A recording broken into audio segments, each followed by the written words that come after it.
Welcome to the 2023 series of the Property Report podcast by Property Guru. This year, we will be exploring the latest trends surrounding the real estate industry across different markets in Asia.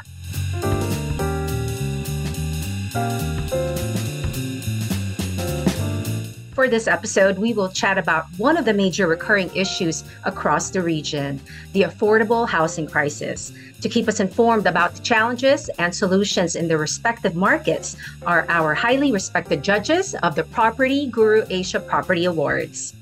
Let's start off with Ms. Cindy Tanharabata, President, Tahara Leisure and Hospitality Group, Inc., and Chairperson, Philippines Judging Panel. Hello and good afternoon to everyone. Next is Datuk Architect Azumi Harzani Ismail, President, Malaysian Institute of Architects 2020-2022, and Chairperson, Malaysia Judging Panel. Hi everyone, good afternoon. Good to see you all. And last but not the least is Mr. Sorn Siap, President, Cambodian Valuers and Estates Agents Association or CVA, and Chairperson, Cambodia Judging Panel. Hello and great seeing you, judges. And for our first question, how would you describe the current state of the affordable housing situation in your countries? I'll probably start this one, Tina. It's definitely a thriving sector in the Philippines. So the Philippine housing market is definitely a key driver for economic growth and also development. So we also saw it's, through the years that having the awards, it's continuously we actually see the demand for affordable housing. And especially this time, it's driven by the young middle working class, or I would say the millennials.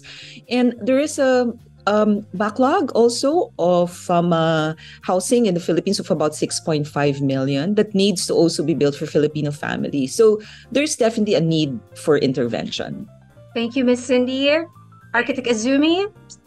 Yeah, I think it is nothing magic solution to affordable housing issues in many countries, including Malaysia. One of the major issue in Malaysia about houses affordability, we try to define what is affordable houses. Under the Malaysian National Housing Policy, we determine that for houses, affordable housing, the house must be sold at the price of below 300,000 ringgit or slightly below 80,000 US dollar. But we face a lot of challenges in building houses at that price, especially in the city, in the big city. And the repercussion from that is that more affordable housing actually start to be built outside of the city. And gentrification become a bigger issue that we have to think of it, because the younger generation actually has to move out from the city because they can't afford to stay in the city anymore. So this among the big issues. And I think one of the reasons why we have this issue is that the mismatch between what is offered by the developer and what is affordable by the young purchaser. All right. Thank you for the two judges for sharing the affordable housing in the Philippines and in Malaysia. As for Cambodia, similar thing, but of course Cambodia is relatively new market for affordable housing here, and we don't have a lot of project focusing on the affordable house. Actually, the challenge is that the infrastructure in the outside the city, because affordable housing we cannot find a place, affordable land to build affordable housing project. But so they have to move the location to further out of the city, and there's a lot of challenges for the especially developer and the buyer who wants to live in the project itself. And according to the reference current one project, which is around 10 kilometers away from the city, where most of the people working in the city center. So the thing is that they have to travel back and forth, take longer time, and spend more for gasoline. And traveling cost a lot for them. And I heard that just now the Malaysian affordable house price around 80,000 USD. In Cambodia, is so much lower than that. We take into the affordable housing, it's just any price below 30,000 US dollars. The household income here in Cambodia is around 500 to 600 US dollars per month. If talking about the professional individuals, it's just around $300. So if you take like just to be safe, one individual who can earn $300 per month. So if 30% of the income, they can afford to pay only $100 per month. 1 year around 1,200. Then down here we pay around 20 years in order to fully make payment for the house period. So that's why we set something around 30,000 and below, consider as the affordable housing. Yeah, and there's a challenge for the developer as well. Infrastructure, they need to build by themselves, because some area, even though the government, Cambodian government, put a lot of investment in infrastructure development, but of course, it's not everywhere. So it also a cost to the developer to build the infrastructure for their own projects. And infrastructure is not cheap. It's a heavy investment. And also most of the finishes of the construction material we imported, so the cost is so expensive. It's quite challenging. The developer income is very, very low margin. So this is one of the challenge. And when after they build this price, they cannot afford to focus on a good quality. So the people living there, they also concerned about the quality as well. Okay, for question number 2, judges, what are the primary factors contributing to the affordable housing crisis in your areas? Well, at one point, access to affordable land, and especially that the zonal value has also increased. That's what we noticed, especially during the pandemic. In the permitting process, I don't know about other countries, but it takes time with the local government. Construction costs has also increased. Yeah, I think permitting process is another important issue. In fact, in our situation in Malaysia, the cost for the house actually contributed by the regulation compliant cost by between 18 to 30%. So if the houses is like at 80,000 US dollar, 18 to 30% of the actually cost of regulatory compliance. This including the land conversion from agriculture to development, and then the building permitting process. So that actually contribute to the increase of price of houses. Well, I think the challenge in Cambodia is the land price. Access to land price is the primary issue, and also the infrastructure, the connectivity between the location where affordable housing development projects to the city. We actually in the government level, we are also looking into consideration and trying to put effort to expand the market, including the economy, to the all of the location, not to in order to avoid everyone have to come to the city center to find job and to do all of their business. So we can share among the sub city, so that we will have more more space for the city center, and also it affordable living standard for the people who live at the suburb. So I think there's two main issue here. One is the land price.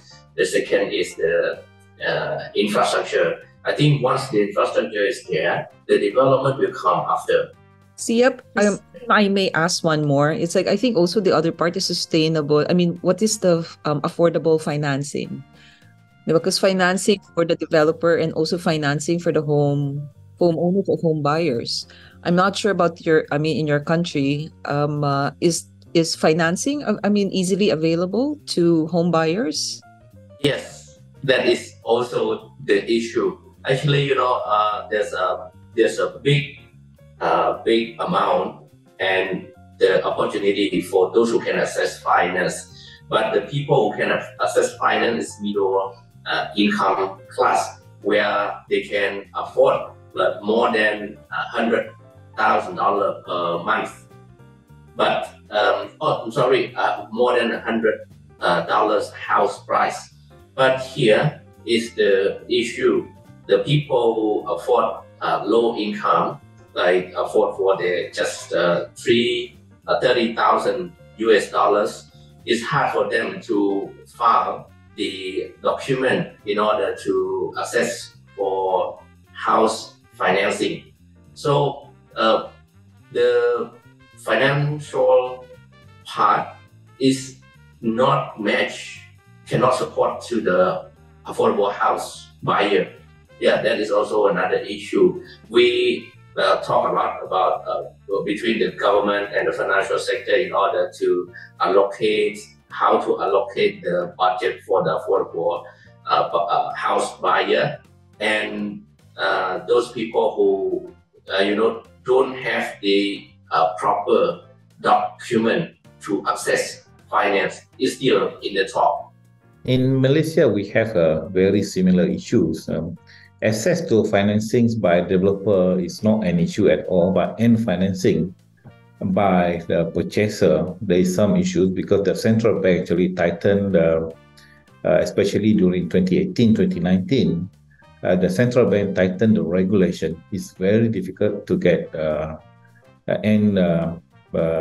home purchase financing, especially for the lower income group people, because there's a major mismatch that we discover that those who want to purchase the affordable houses at price of around 300,000 ringgit or 80,000 US dollar, they cannot earn more than ringgit 8,000 per month, which is 2,000 USD per month, the household income.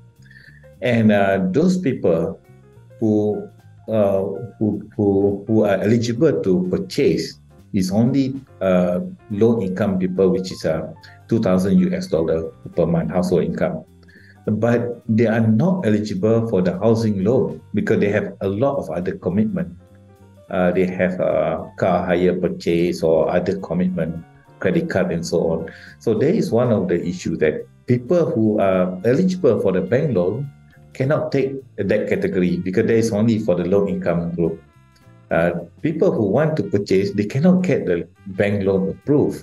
So that's why there was surplus. At one time, there was surplus of affordable houses category, which is below 300,000 ringgit or 80,000 US dollar.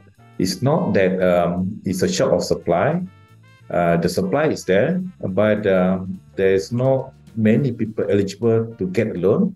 And people who are eligible to get loan cannot purchase because they are restricted from purchasing the house dedicated for the lower income group. So for that reason, the developer actually go back to the government saying that you force us to do affordable houses, but at the end, we can't sell because of the regulation. So the government needs to continue talking with developers and also the industry stakeholder to allow easier procedure for loan application. I think by now it is a lot easier as compared to before because the way it is calculated, for you to be eligible for the housing loan, it's only calculate about 30% of your household income after deducting all your other commitment.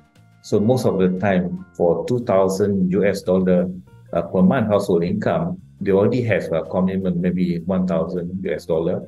So 30% of 1,000 is only $300, and they can't afford 300,000 loan, 300,000 ringgit loan or $80,000 loan. So this mismatch actually turns a developer away. They say, what's the point for us to do the affordable housing? Might as well we go for the range of 500,000 ringgit to 1 million, which is $300,000 because they are purchaser or wanted to buy that range. In fact, for 2021, that range from 500,000 ringgit to 1 million or 150,000 to $300,000. That one actually sell the best. So it is not that short of supply, but it's a mechanism for them to get the financing is also a bigger issue here. Hey, judges, for our next question, are there any successful models or approaches from other regions that can be applied to address the affordable housing crisis in Asia? I think I have opportunity to discuss with the government and policymakers about this, and even we have REDA here, the Association of Housing Developers and Real Estate. The major issue is that most of the developers actually are forced to do affordable housing. It's not that it's their choice, because in many states that for 100 units of medium cost houses or luxury houses, then they have to provide 30% affordable houses. And they have to do the cross subsidy. So they sell higher price for medium cost and luxury houses to subsidize the affordable houses. So what was suggested by the property developer here is that for the affordable housing, it should be the responsibility of the government. So they are willing to pay, to contribute amount of money for the number that they're supposed to build, but they don't want to build it. So because one of the issues that they have to subsidize the construction cost. Secondly, that they cannot sell it because mismatch between what is offered and what is demanded by the purchaser. So, and when we refer to the model that implemented in Singapore, so Singapore is always be as referred to many countries. So Singapore actually put public housing under the responsibility of the government, so Housing Development Board. So this is where actually the government can focus to provide, to supply the people with a quality affordable houses, properly managed, properly designed, because they can focus in doing that. Whereas in our country here, the developer has no intention of doing that, but they are forced to do that to make sure that the lower income people can afford to purchase a house. But doing at a loss, and they have to subsidize, actually force them not to put a lot of effort looking into a better design, how to make it practical. The other reason is that if you are doing, let's say, 100 houses, but you are forced to do 30 houses of low cost. So in terms of economic of scale, it is not there. So that's why sometimes they prefer that, okay, government, I pay you money, I give you money, you keep the fund when the fund is big enough, and then you implement it, okay, project by project, so that they will be relieved from the responsibility. They don't mind contributing the fund, but they don't want to be burdened with the responsibility to subsidize, to construct, and at the end, it's difficult to sell. Mm-hmm. But Izumi, have they actually, so government really put it into socialized housing? They really, you see that portion from government? Partially, not all. The government implemented some of the social houses program starting from, I think, 2015, 2016. It is not very successful. It's not as per our target that to produce 1 million houses in 5 years. I think the number are very far below that, but the effort is there, so that. But it is very difficult to implement it unless if we lift up the burden on the developer and accept the contribution from the developer, so that we can see a proper sum of money or fund, so that we can have a proper planning for affordable houses. So instead of just a pocket development here and there, in between the development just to comply with the regulation. So at the moment, we have a few projects implemented by the government, but the number is still far below the targeted number of having 1 million houses in 5 years. I wanted to share, say, for instance, the Philippines, because there's different tiers when it comes to affordable housing. So the lowest category is basically socialized. And I guess one clear example I could say is a developer that we also work with, but not on the housing sector, but on the hospitality, has devised came up with some sort of a idea in terms and launched it. No, so the socialized housing is only something like about a little less than 600,000 pesos. So that's clearly like almost 10,000 US, and came up with homes for the poor.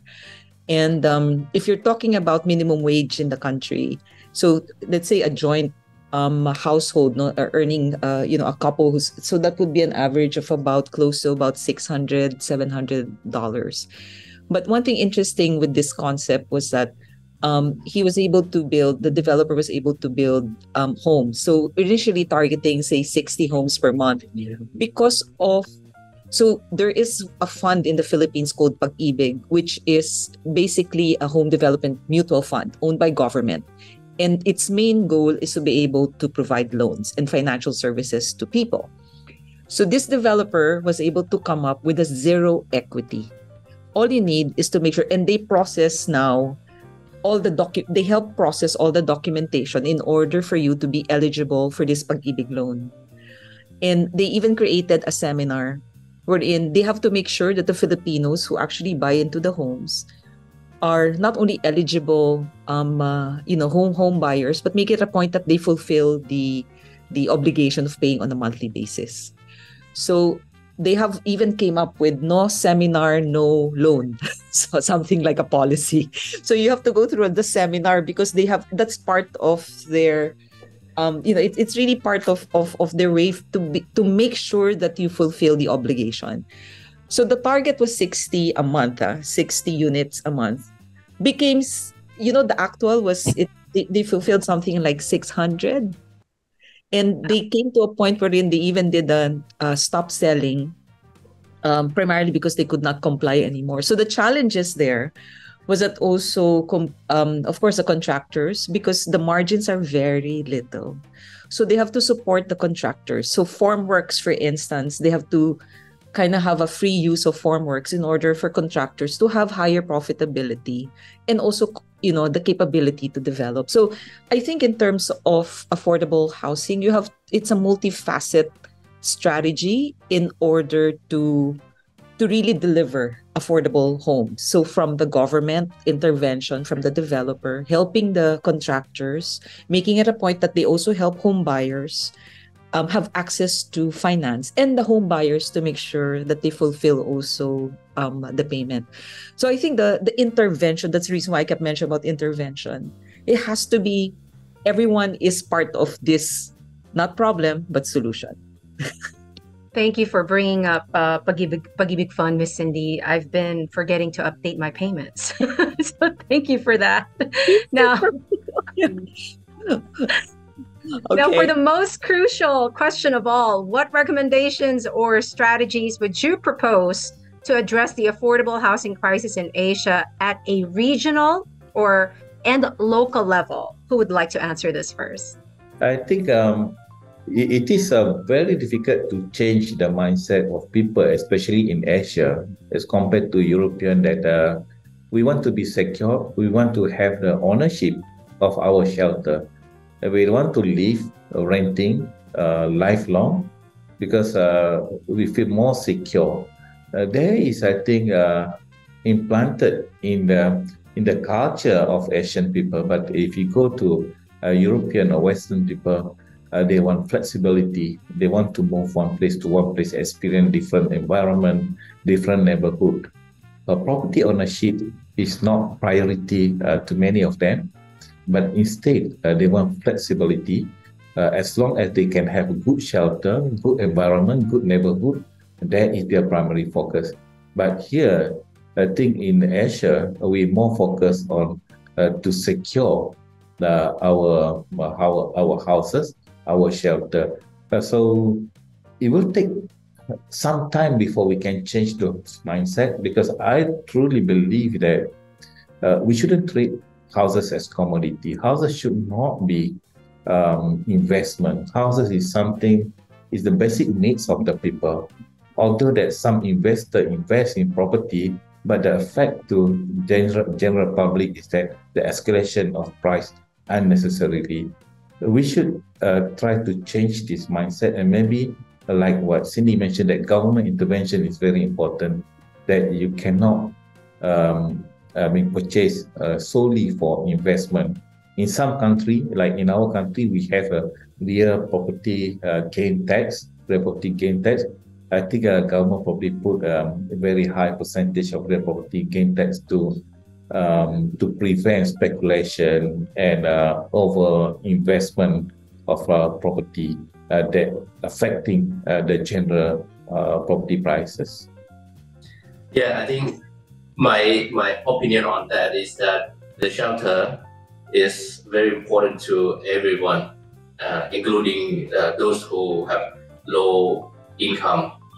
So we have to set a goal in order to provide a better living situation for them. So we have to, the government have to join together with the private sector in order to find a good solution to build a good environment for those low income people, so that they can afford for a place, a good environment for living.